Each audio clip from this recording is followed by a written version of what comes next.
Films Bhojpuri Sonu channel.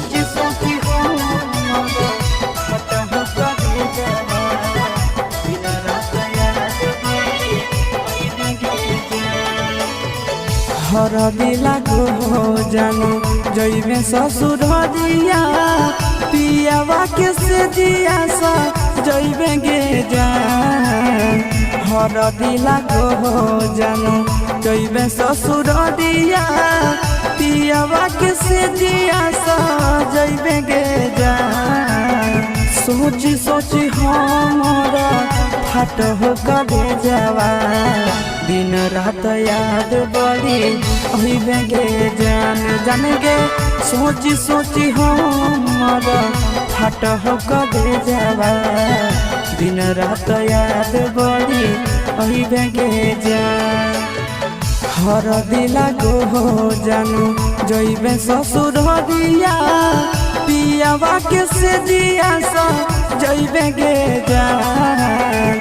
हर दिला को जानू जइबे ससुर दिया पियावा के से दिया सा जइबे गे जान। सोची सोची हमारा फाट हो कबे जावा दिन रात याद बड़ी अइबे गे जान जान गे।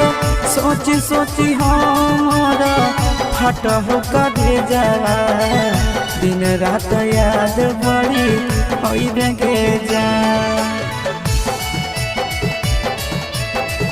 दिन रात याद बड़ी अइबे गे जान।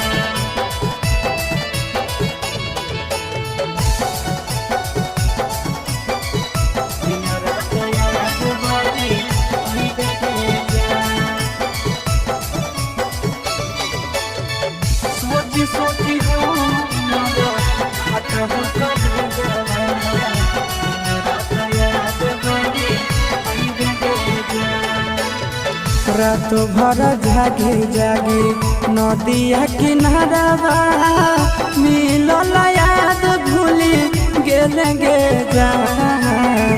रात भर जागे जागे नदिया किनारा मिलल याद भूली गेले गे जान। सोची सोची हमारा फाट हो कबे जावा दिन रात याद बड़ी अइबे गे जान जान गे।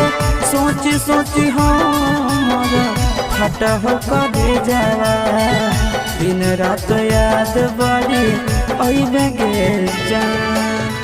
रात भर जागी जागी नदिया किनारा मिलल याद भूली गेले गे जान।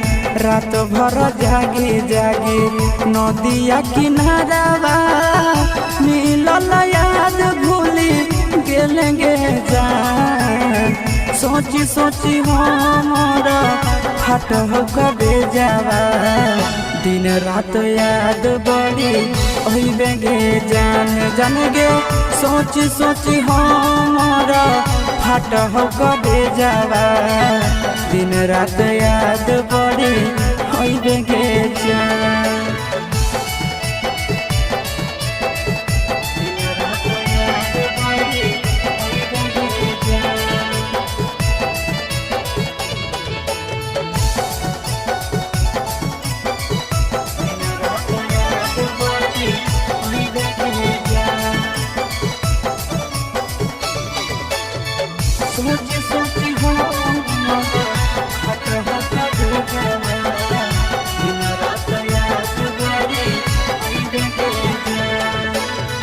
नंदन के जिंदगी जानो देवही उजाड़िए गे पियावा के घरवा सइबे गे जान।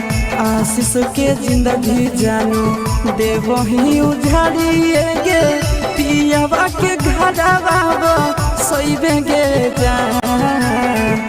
सोची सोची हमारा फाट हो कबे जावा दिन रात याद बड़ी अइबे गे जान जान गे। सोची सोची हमारा फाट हो कबे जावा दिन रात याद बड़ी अइबे गे जान। विकेश के जिंदगी जानो देवही उजाड़िए गे पियावा के घरावा सोइबे गे जान आशीष के जिंदगी जानो दे मोही उजाड़िए गे पियावा के घरावा सोइबे गे जान सोची सोची हमारा फट हो करे जावा बीत याद बड़ी अही भेगे जा।